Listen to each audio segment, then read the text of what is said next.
इसके बाद जो वसुदेव देव की बेड़ी हथकड़ी में पड़े हुए थे तो उसकी बेड़ी हथकड़ी कट गई। इसके बाद देखिए वहां पर वज्र कपाट लगा हुआ था, एक से एक जो जेल का दरवाजा था बहुत मजबूत जंजीर से बंधा हुआ लगा हुआ था। पर जैसे प्रेरणा हुई, भगवान का जन्म हुआ, अब वसुदेव जी महाराज जब भगवान को माथे पर जैसे लिए तो माथे पर लेने के लिए हाथ उठाना पड़ता है ना, तो उसी समय उसके हाथ की बेड़ी हथकड़ी कट गई। और जैसे आगे चलने लगे तो जितना फाटक था ना वो सब खुलने लगा। अब फाटक के बाहर तो एक से एक कालनेमी बैठा हुआ है, बनासुर सब। तो जैसे फाटक के बाहर हुए तो सारे सिपाही मूर्छित होने लगा।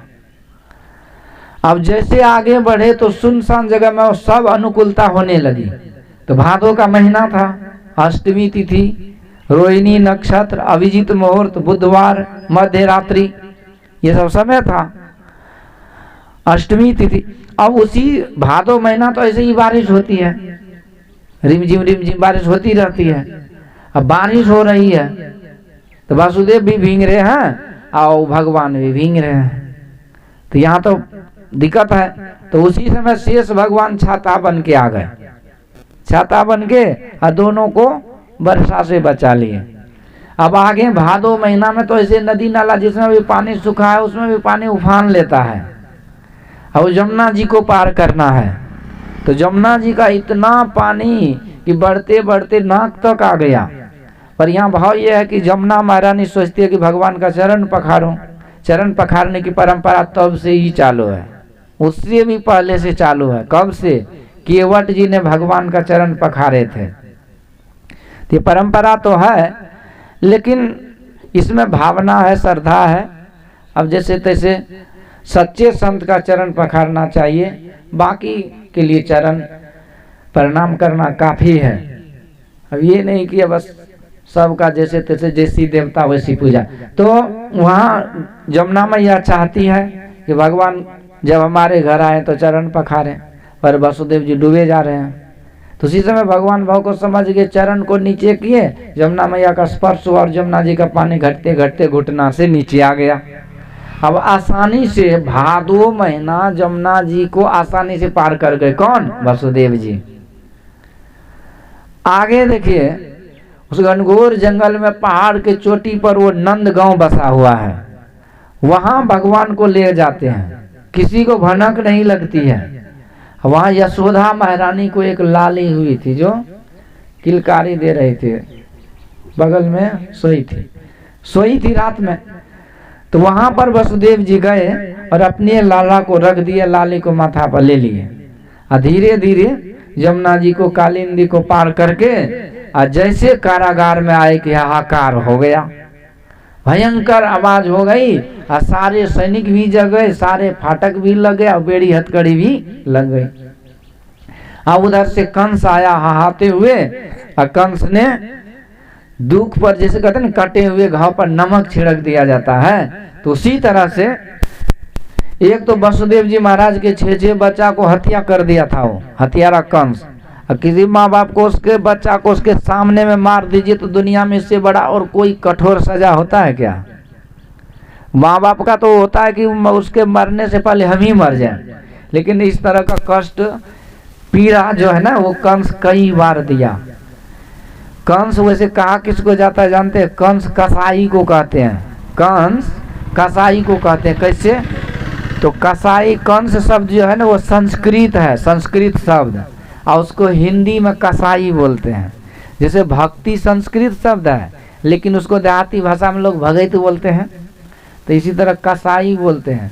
तो कसाई का काम क्या होता है? जबह करना, जीव को मारना।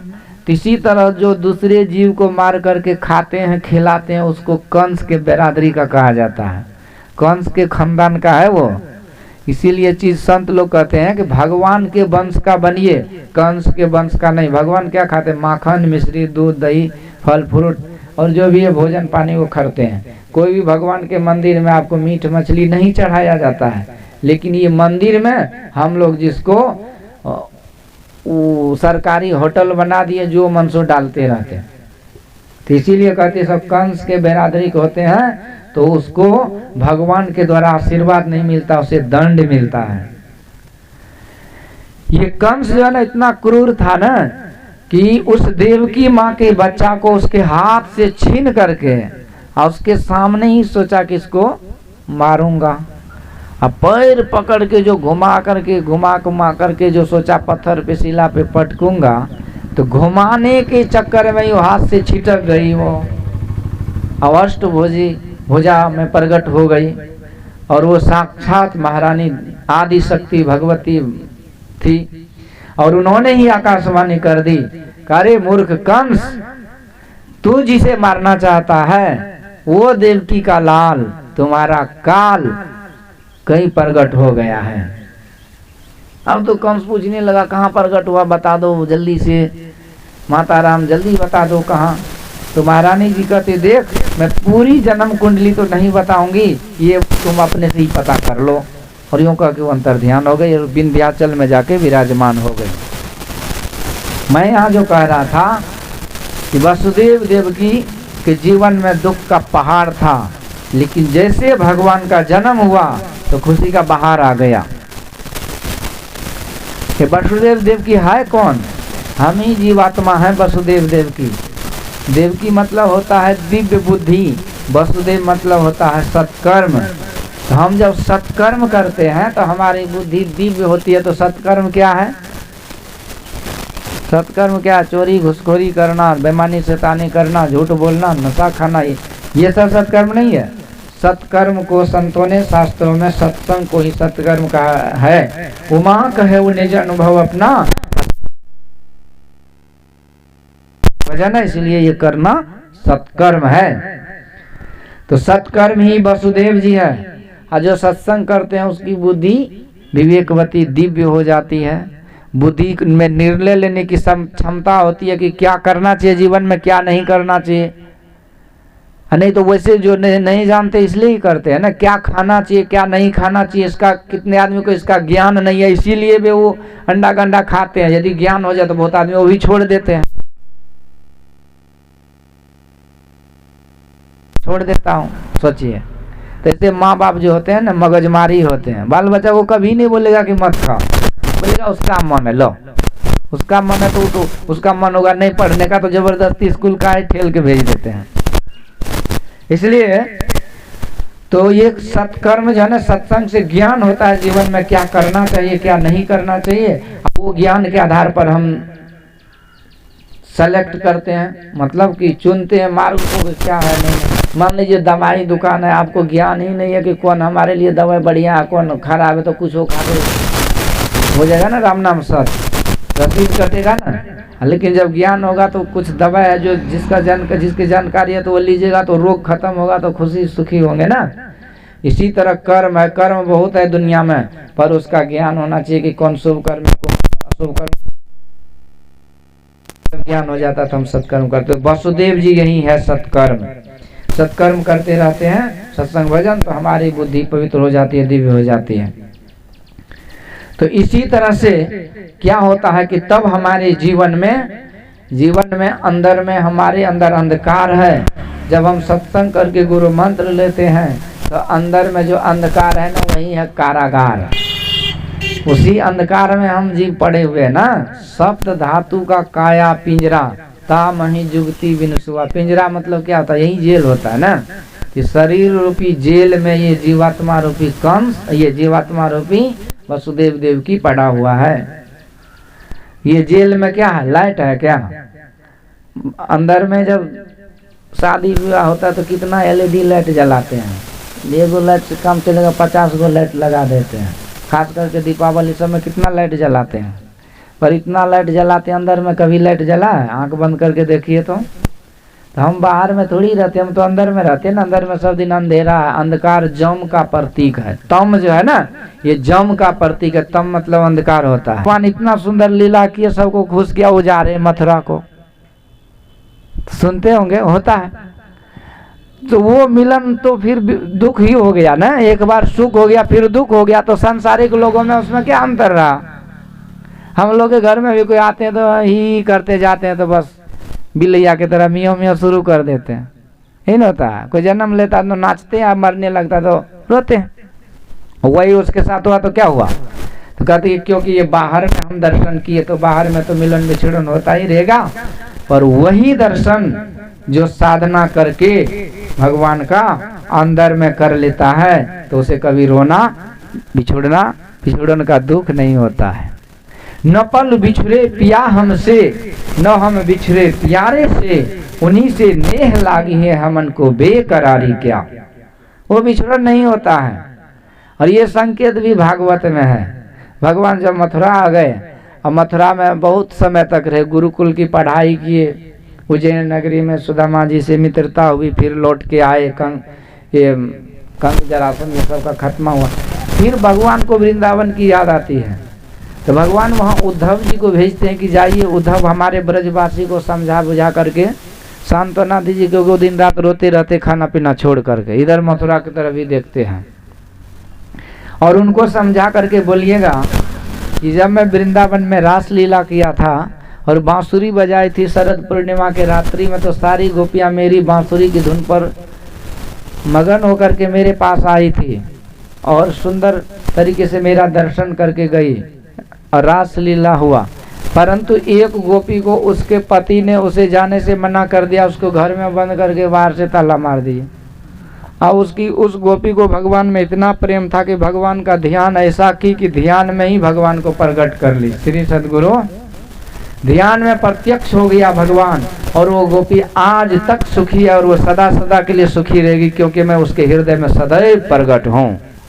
पर ये बाहरी बाकी गोपियाँ ये रोती रहती है, क्योंकि वो हृदय में प्रकट नहीं कर पाई, केवल बाहर में ही दर्शन करती रही। इसलिए उसे समझाइएगा कि उसी गोपी की तरह वो भी प्रेम भाव से भक्ति से मेरा ध्यान करे, ताकि उसके मन मंदिर में मैं प्रकट हो जाऊं, और जिस दिन मैं मन मंदिर में प्रकट हो जाऊंगा उस दिन से मैं फिर कभी नहीं छिप पाऊंगा। ये उद्धव जी जाके यही सब ज्ञान वहाँ वृंदावन में देते हैं। तो कहने का मतलब ये है कि जब साधना जाइए ना, जब साधना जो है ये इससे ये लाभ होता है कि अंदर में वो रूप का दर्शन हो जाता है, और जब वो रूप का दर्शन होता है तो कभी उसका वियोग नहीं होता। जन्म ईश्वर का प्रकट कर लेना, यही है जन्म मना लेना। जन्म उत्सव इसी को कहते हैं। जीवन में तब ये उत्सव आता है जब हम साधना के द्वारा रूप का दर्शन करते हैं। तो ये रूप का दर्शन होता है, ये कोई बड़ी चीज नहीं है, ये करने से हो जाता है। ये सब दूसरे तीसरे क्लास का ये बीच सत्संग में ना नेताजी की तरह नहीं करना चाहिए, चुपचाप बैठ जाना चाहिए, बाद में आके प्रणाम करना चाहिए। तो इसलिए बाधा होता है।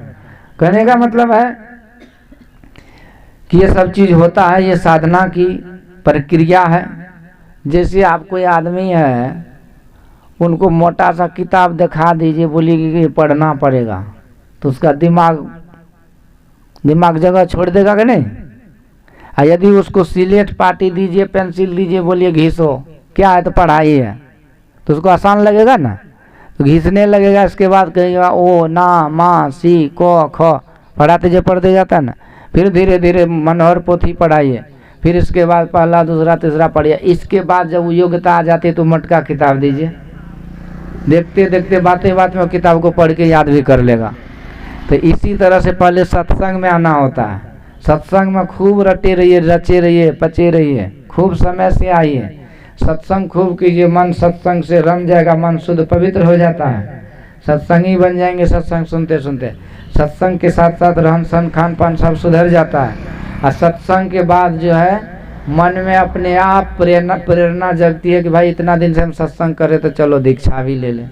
दीक्षा ले लीजिए, फिर भी सत्संग करते रहिए। तो सत्संग जो है ना प्रेरणा देता है जब ध्यान करने का। फिर जब ध्यान करते करते एक दिन योग्यता आती है कि खूब हम जप करने लग जाते हैं। जब जप में प्रेम बढ़ने लगता है तो प्रेम में बढ़ते बढ़ते हरि व्यापक सर्वत्र समाना प्रेम ते प्रगट होई में जाना, उस प्रेम के कारण हम जब अंदर में जप करते हैं तो रूप प्रगट हो जाता है। यही क्रिया है। रामकृष्ण परमहंस जी महाराज माँ काली की उपासना करते थे, मूर्ति की, पर इतना प्रेम था कि माँ को प्रगट कर लिए थे। जब कोई बात होती थी ना तो कहते थे माता जी, तो बोल प्रगट हो जाती थी मूर्ति से, बोलो। एक रामायण का भी प्रसंग है कि भगवान के भक्त थे, अगस्त ऋषि के शिष्य थे। भगवान राम जब तीक्ष्ण बाबा के आश्रम पर गए तो वो प्रेम में पागल हो गए। तो प्रेम में इतने भावुक भी भाव विभोर हो गए कि कभी घर जाते कभी बाहर जाते सेवा करना भूल गए और इतना प्रेम उमड़ा के आंख बंद करके ध्यान में लग गए। अब ध्यान में ऐसे डूब गए भगवान के प्रेम में कि भगवान अंदर में प्रकट हो गया। श्री सद्गुरु अब अंदर में प्रकट हो गया, भगवान बाहर में भी है। अब बाहरी भगवान हिला डोला रहे हैं, मुनि राम बहु भांति जगावा, जाग न ध्यान जनित सुख पावा। लेकिन तीक्ष्ण मुनि जगी नहीं रहे क्योंकि अंदर में उसका अद्भुत दर्शन हो रहा है। तब भगवान क्या किए, तो अंदर का रूप छिपा लिए। तब तीक्ष्ण मुनि की आंखें खुली और छटपटा करके आंख खोला तो देखा कि भगवान मुस्कुरा रहे हैं। तब भगवान के चरणों पर गिर गए, क्योंकि जो रूप का अंदर में दर्शन कर रहे थे वो छिप गया और बाहर में भगवान मुस्कुराते हुए वही रूप में सामने हो गए। बाहर में वो भगवान को चरणों पर गिर गए तो भगवान ने हृदय से लगाए।